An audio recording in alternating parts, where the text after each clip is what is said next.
My daughter and grandson are dead. Forget it. I will never forgive you. My mother's words pierced the air, each syllable an icy dagger. As a child, my mother was distant and cold. I never warmed up to her. When she uttered those words over the phone, my husband's distress was palpable. Maybe you're not lying. I don't mind. Because if you are, you'll be in trouble. Her voice took on a sinister tone, chilling me to the bone. I could almost picture her smirking on the other end of the line. Good. Shall we go then? I think we are the ones who are really in trouble. I managed to respond before she hung up. My name is Lily, a 33-year-old office worker. I met my husband, Kigo, through my grandmother, who attends a tea ceremony class. I wasn't keen on meeting him. He was the grandson of someone from the class. But my grandmother insisted, saying, "Lily, please meet him just once." Reluctantly, I acquiesced. Approaching 30, I knew marriage was inevitable. To my surprise, Kigo and his family were genuinely kind. After a year of dating, I married Kigo. His family, with their prosperous business, was worlds apart from my humble upbringing. My friends and colleagues envied me, calling me spoiled. I was right that you two would get along, my grandmother beamed proudly. Kigo's family included his parents and grandmother, though his brother had passed away. Kigo had never lived alone before marriage, so his domestic skills were lacking. I found myself frustrated with his habits. He'd leave clothes strewn about and dishes unwashed. One day, he casually referred to me as mother. Shocked, I packed my bags and left. At home, I feigned loneliness, masking the truth about my crumbling marriage. When my grandmother inquired about my marital bliss, I forced a smile. "It's okay," I replied, hiding the turmoil within. But deep down, I knew the root of my unease. My mother. She had always been intimidating, casting a shadow over my childhood. With my father busy with work and my grandfather gone, her presence loomed large. My parents' house had always revolved around my grandmother, leaving little room for warmth or connection. When I was young and sought answers from my mother, her response was always the same: "Ask Grandma." It left me feeling like she wasn't interested in me, so I stopped confiding in my parents altogether. Yet my grandmother was different. Intrusive, yes, but she believed that following her advice would lead to happiness. As soon as I graduated from university, I left home.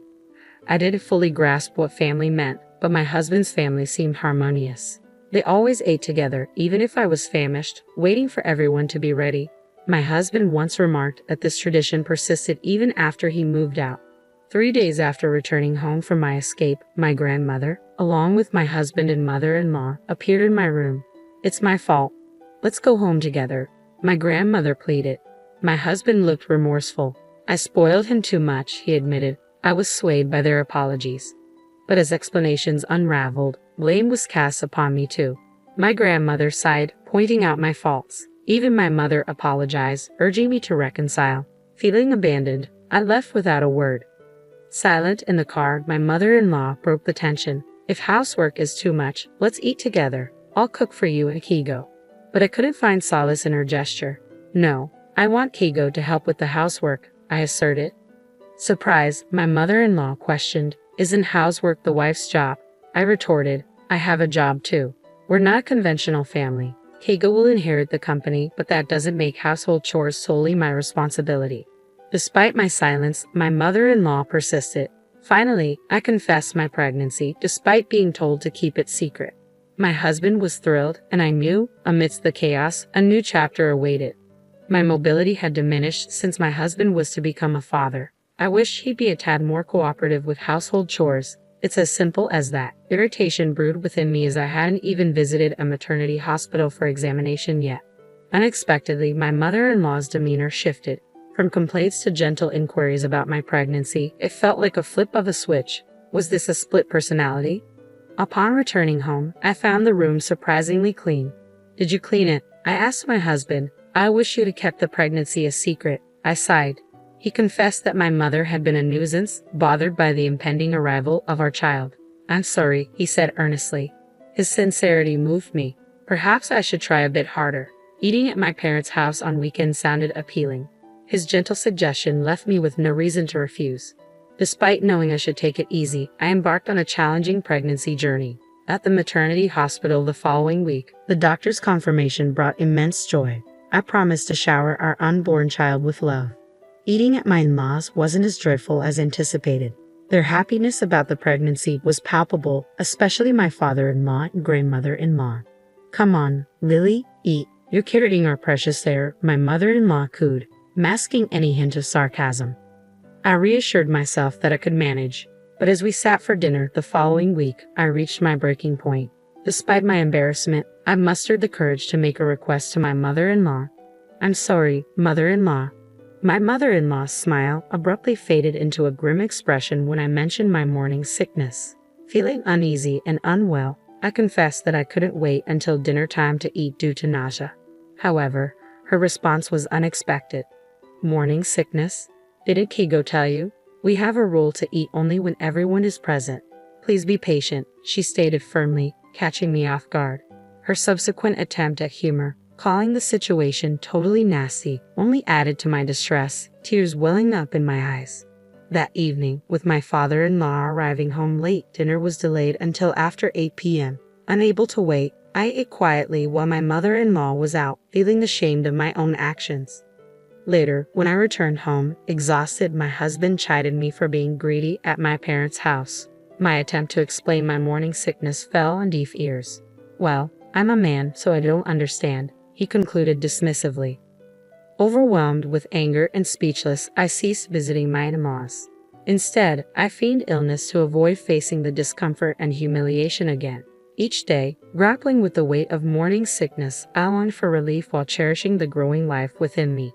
Despite my father-in-law and grandmother-in-law's gentle reminders to take it easy, my mother-in-law's relentless insistence on my presence became a source of stress.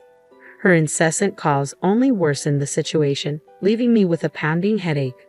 In the midst of my discomfort, I couldn't help but wonder why Keigo was the only one visiting my parents' house. The pressure from my mother-in-law weighed heavily on me, pushing me further into isolation. "I have severe morning sickness," I sighed, hoping for some understanding. "Huh, again? I guess that means you're feeling good," my mother-in-law quipped, her tone light. Feeling dismissed, I retorted, "Yes, even though I look sick, no one sympathizes with me. Just because you didn't have morning sickness doesn't mean everyone else is fine." Apologizing for the bad signal, she hung up. Frustrated, I packed my things and returned to my parents' house, entering the second half of my pregnancy. When I mentioned to my husband about wanting to stay home early, he casually brushed it off. Despite frequent calls and messages, I ignored them, feeling overwhelmed. Even my grandmother, usually gentle, expressed her displeasure, refusing to offer assistance. Despite the strained relationship with my in-laws, one silver lining was more time with my mother. Confiding in her, I revealed the tension with Keigo and his mother. Keigo's indifference towards household chores and occasional outbursts left me scared and isolated. When I approached my mother-in-law, she urged me to be patient, even after I showed her a bruise from one of Keigo's outbursts. Now, contemplating divorce after the baby's birth, my mother listened in silence, her expression stern. "Yes, I understand," she finally replied. With just one word, I responded to the chaos unfolding around me. Eventually, I gave birth to a healthy baby boy. When labor pains struck, I reached out to my husband, but his cold response left me feeling faint. "I can't go, I'm busy with work. Just let me know when you're discharged," he said, indifferent to the impending arrival of our child. His callousness fueled my anger, so when the day of discharge arrived, I chose not to inform him, and strangely, he didn't reach out either. As I made my way back to my parents' house, my phone rang. It was Keigo, demanding to know why I hadn't returned home yet. His voice, filled with frustration, echoed through the room. Silent shock engulfed me when my mother uttered her unforgivable words. "My daughter and grandson are dead. Forget it, and I will never forgive you." It was outrageous. Then, a voice, unfamiliar yet somehow familiar, spoke nearby. It was Keigo's mother. Accusations flew, and my body trembled with disgust. My mother intervened, suggesting we involve the police to address the abuse I had endured. With a firm hand, she ended the call and enveloped me in a tight embrace, offering the comfort I desperately needed. It was the first time my mother had hugged me in such a way, and in that moment, I felt an overwhelming sense of relief knowing she was by my side. As I watched my son sleeping peacefully with my mother, my grandmother returned, her footsteps echoing loudly. "What the hell? You're still alive?" she exclaimed, her frustration evident. A call from Keigo's mother had stirred her ire, and now she demanded an apology. Reluctantly, we accompanied her back to the in-laws' house. But upon arrival, tension hung thick in the air. My mother-in-law and husband greeted us with cold stares. "Oh, isn't he our cute heir?" my mother-in-law cooed, reaching for my son, but I recoiled involuntarily. "Don't touch me," I snapped, surprising myself. An argument erupted when my husband dismissed my concerns about divorce. His fear was palpable, faced with the possibility of separation. My mother-in-law's accusations only added fuel to the fire. "You should apologize. The police are exaggerating," my husband insisted, but I stood my ground. Amidst the chaos, my mother's silence spoke volumes. "Which one is crazy?" she challenged, glaring at my grandmother. Suddenly, a commotion from outside interrupted the confrontation. Keigo's grandmother arrived, her presence commanding attention. With cold eyes, she admonished her daughter and grandson for their behavior. In that moment, realization dawned. Keigo's obsession with the family business had blinded him to my struggles. His grandmother's words struck a chord, prompting apologies from both my husband and mother-in-law. As the tension eased, Keigo's grandmother turned to me. "Lily, I'll make sure you take responsibility." "I'm sorry," she said, offering a glimmer of hope for reconciliation. "I hadn't realized it, but you're considering breaking up with Keigo. However, I'd be delighted if you visited me again. Thank you for your assistance," the grandmother-in-law expressed sincerely. Glancing at my awkward grandmother, she continued, "You were insistent, so I arranged a matchmaking between our grandchildren. Lily and her mother were lovely people, but what about you?" My grandmother blushed furiously, clearly uncomfortable. As my husband and mother-in-law sat in stunned silence, I bowed deeply to my grandmother-in-law and took my leave from their house. Upon returning home and packing our belongings, my grandmother confronted us. "Where do you think you're going?" "I won't allow you to do as you please," she asserted, echoing my mother-in-law's words. "Your mother-in-law insists that you cannot divorce her son until you, Lily, have had a child. I've had enough." Later, my mother revealed that my father had been involved with another woman, for which my grandmother blamed her. When my mother demanded a divorce, my father refused to allow me to leave with her. My mother regretfully admitted that she should have fled with me to spare me from suffering.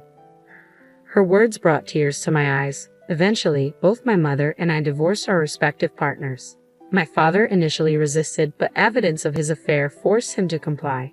Learning of his betrayal shattered my perception of him, and I vowed never to see him again.